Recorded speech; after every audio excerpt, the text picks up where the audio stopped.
Are you struggling with doing this? Well, I'm here to help. My name's Comfy, and I've been a professional video editor since George Washington annihilated that cherry tree. Maybe. When I first got started creating YouTube content, I knew what I was doing on a technical level, but when it came to coming up with ideas, I felt like I was just a little tiny baby. Like a little tiny little baby, I didn't know what I was doing. My thumbnails were a mess, my video ideas and execution were lacking, and my view counts were low. Making content is not easy. Nothing I'm going to tell you today is going to instantly make your videos go viral. Anyone that tells you that is straight up grifting, and I'm not here to trick you. It is absolutely a lot of hard work. What I am here to do is try and help you avoid a lot of the mistakes I made on my journey, as well as imparting a lot of my video editing know-how to get you started on the best footing possible. So let's not waste any time. So in this video, I'm going to be breaking things down into a few different sections. We'll start off with a lot of the technical stuff and later get into the theory of how to YouTube. And at the very end of the video, I'll be giving you the most important piece of advice I have to give. So make sure to stick around for that. I'm also going to be approaching things assuming you've got some experience with live streaming, as I feel that what most often happens is that people get started with streaming, they get comfortable with that process, but when it comes time to take the jump to making offline content, it's very easy to get lost and overwhelmed. So hopefully I'm able to help you get organized and make sense of things. But if you're not a streamer, don't worry. This video is for everyone. Lastly, please let me know in the comments if there's anything I don't end up covering, and I'll answer everything the best I can. Part 1.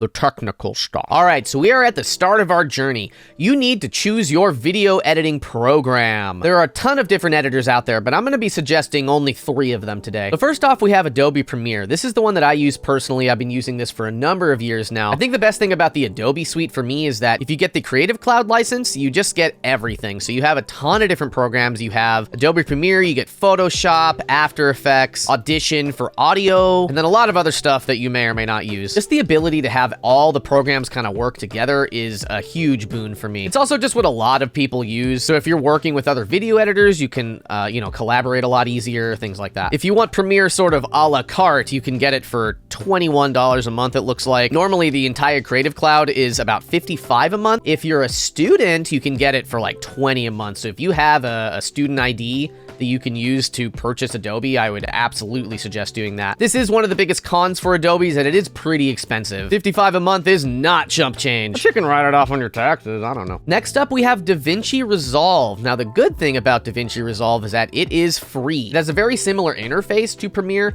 I haven't used DaVinci Resolve myself. I'm planning on sort of downloading it and giving it a shot, making that another video in the future. But as of recording this video, I haven't used it to any real degree. Now, as I said, DaVinci is free. They do have a paid version. It looks like it's a one-time fee of $2.95.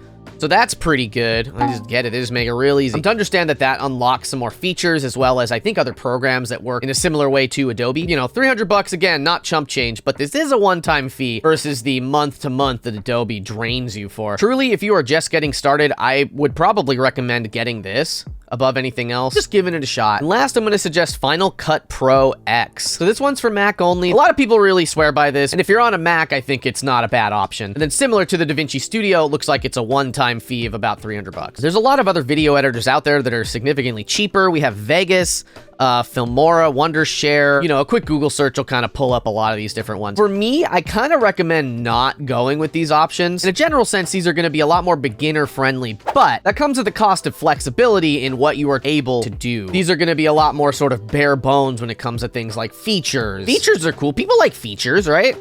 Right? So in summary, just based on my experience, I would suggest that Premiere is kind of the best bet, but if you're just getting started, DaVinci is free and it has a lot of comparable features. For this video, we're going to be using Premiere only, but I'm going to be keeping all of my advice sort of as program broad as possible. All right, so I have opened up a fresh Premiere project. So we have a lot of blank windows here, and I'm going to be going over all of them in just a sec, but I think first things first, this guy over here is our project window. Now, I don't like that it's in this little corner. So the first thing I'm going to show you is how to move the windows. So these don't really look like tabs, but they are tabs. So you can kind of click through these, or if you're over them, you can use your scroll wheel to scroll through them. I'm going to click and drag, and then I can kind of put this wherever I feel like. So I could add it to this window, but I'm going to add it over to the side here and let go. And now it pops up over here. This is a personal preference thing. You can set up your workspaces however you like. So now I'm going to import an old stream of mine. We're going to use that as the content for this video. So if you want to, you can right click in here, import and then find the files. But what's much easier for me is if you have it open in Explorer, you can just click and drag. It'll take a sec to import the file, especially if it's this is like a 2-hour file. And then voila, it shows up right there. Okay, so now we need to put this clip into a timeline. So we're gonna make a new one. The easiest way to do this in Premiere is to just click and drag this over this little piece of paper and then let go. So what this does is it creates a new timeline for us, a new sequence that perfectly matches all of the settings of this file. Doing it this way is preferable so that everything just sort of matches up and you don't have to think about it too much. So since this video is a Twitch stream, I have it set up to output to 1920 by 1080, which is the normal HD dimensions, as well as recording at 30 frames a second. 30 frames and 60 frames are kind of the most common things you'll see if you're editing for stuff that's online. However, say for example, we wanted to make TikToks or shorts, right? We wanted to change the dimension. So we can right click on the sequence and hit sequence settings, and that'll bring up this menu. So if I wanted to, I could just reverse these numbers. We could type in 1080 by 1920. You can also change things like the frame rate, etc., etc. So I'm just gonna hit OK. You'll get this scary message, but it's fine. Don't worry about it. You can just hit OK. And now we can see that the video clip inside has remained the same, but the canvas size has changed. So then if you wanted to, if you're making TikToks, you can blow this up. That's how you would do that. I'm gonna undo all this though. Just as one more example, I'm gonna pull in a clip I downloaded from Twitch directly. It's got a file name that looks like gobbledygook, right? So you'll notice if you look here, this video has a frame rate of 30.05 frames per second. That's a little weird. If we do the same thing, if we make a new sequence for this clip, we'll see that the sequence is also at 30.05 frames. So working with timelines that have like weird frame rates like this isn't like the best thing. This kind of thing happens a lot when you download live streamed videos, and that's kind of all you need to know for right now. So to make this easier for you, we can fix this, right? So we can do this here. We can go into the sequence settings. It defaults to what we have it at, but you can change it to 30 frames a second, then hit OK. So now when you're like editing with this, you won't have anything like weird happening. And maybe it would be okay if you didn't do that. You don't have to do that, but it just sort of ensures that everything will just be nice and easy for you. And that additionally, at the end, it'll export properly. But I'm getting ahead of myself. I changed my mind. We're gonna use this short clip as our explainer. That'll make things easier. So this guy is our program window. This directly reflects what we have in our timeline. So if we hit play, it'll just show exactly what we're looking at here. All right, so now we're gonna focus on the timeline. So your editor will have things separated into video and audio. So this top part of the clip is the video portion, and the bottom part is the audio. For the audio, it starts off like this, but if you double click, you can make it bigger. I find that being able to see the audio helps a lot in kind of knowing when a word's gonna be spoken, knowing when the next important thing's gonna happen. So I'll go over a couple more things. We have here is the mute track option. If perhaps, say, you have a music track in here and you just want to hear what your timeline sounds like without it for a moment, you can mute it. Important to note, anything that is muted will export muted. So you want to make sure that everything's muted or unmuted as it's supposed to be before you finalize the video. And in reverse, if you just want to hear this track without everything, this is called the solo track. Click this and then you'll only hear this. Similar for the video, you can kind of mute and unmute the video. There's probably a better word for it. I just say mute. This guy is your playhead. It kind of obviously just shows where you are in the video. You can hit spacebar to play and to stop. You can also hit this button, and that's the basics for the timeline. All right, next cool thing I'm gonna teach you is keyframes, baby. All right, I have imported an image. We're gonna use this to explain keyframes. So this is me as a little gremlin boy. We're gonna make this the length of the clip. So if I click on this clip, it opens up the effect controls. And now the effect controls give you a lot of power to do a lot of different things. So from top to bottom, we have the position. You can kind of select these sliders, move them up and down. You can also type in a number if you're trying to do something specific. We have the scale. It always starts at 100%. You can put it all the way to 0 or what? We have the rotation. Woo, woo, woo, woo. It will remember how many rotations, and I'll explain why in a sec. And opacity starts at 100. You can put it all the way to 0 and back up. Then it also gives us blending options. If you're familiar with Photoshop, it'll kind of like do different things with the color.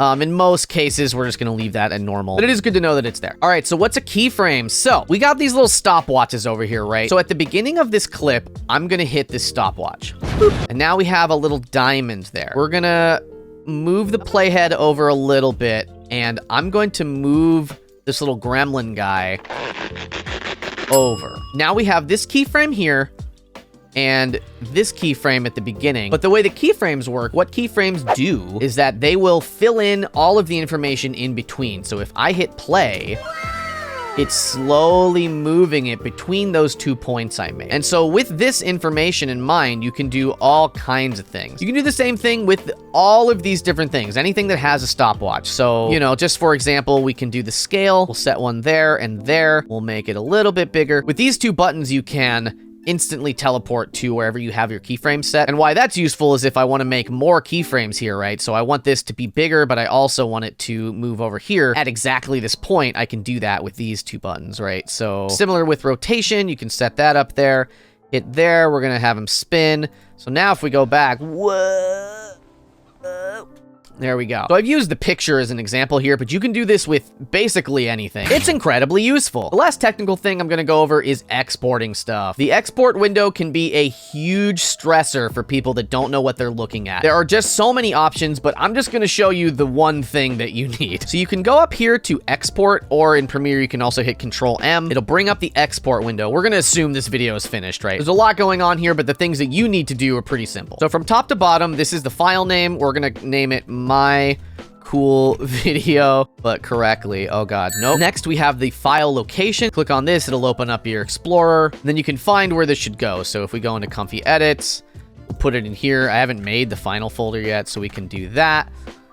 And then we would say, hey, this is where it goes. So the next 2 are pretty important. So we have format and preset. We're gonna go to format first. So format, oh god, that's a lot of stuff. You can export a video in a lot of different ways. But basically the main thing you're only gonna ever wanna do is H.264. You click on that and it should pop up by default as match source adaptive high bitrate. Having it set up in this way is gonna be fine for 99% of use cases that you're gonna find. And that's good enough for me. If you wanna know more complicated export stuff, you can let me know in the comments. How about? After all that, you can hit export and it will export this very cool video. And then if everything worked properly, you will see that you have a new MP4 file in here. So hopefully by now you feel confident that you can hit the ground running when it comes to starting your own video editing process. And now it's time for part 2.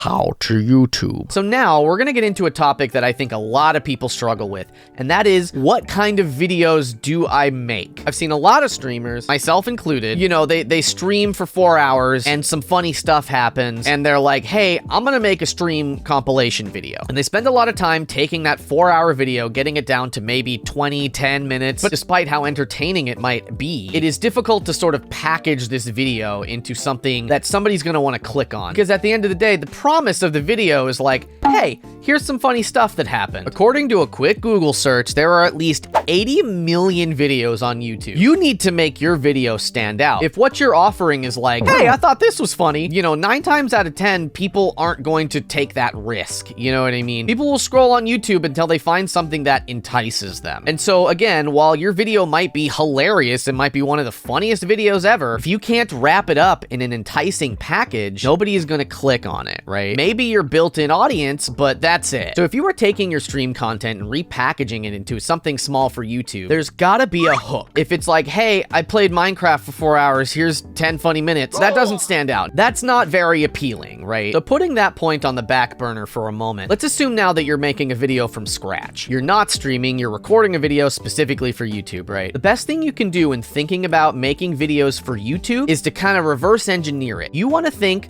of the title and the thumbnail first, and then make a video about that. Now, I know that that might sound kind of crazy, but hear me out. I know everyone's sick of using Mr. Beast for examples, but we're gonna use Mr. Beast for examples. I'm sorry. So let's just sort of scroll through his titles and thumbnails, right? Now, I know Mr. Beast has infinite money, but we're gonna ignore that for a second because for our purposes, that doesn't matter. That is irrelevant here. His newest video is ages 1 to 100, fight for $500,000. Are you interested in how this might go? I know I am. It kind of sort of doesn't really matter that much what happens in this video. I am interested in seeing how this goes. Now, that isn't to say you can just lie about stuff. You need to deliver on the promise that your video is giving. But what happens in this video is less important than the idea of this video. I paid a real assassin to try and kill me. I survived 50 hours in Antarctica. 100 kids versus 100 adults for $500,000. I survived a plane crash. The world's most dangerous escape room. These are all incredibly enticing ideas. What happens in these videos is less important than the clickability of these videos. Like, you want to make a good video, definitely don't get me wrong, right? But if you think about your videos in this sort of backwards way, it will help you form what the video is a lot better. If you record a video and then you're like, dang, what is the title of this video?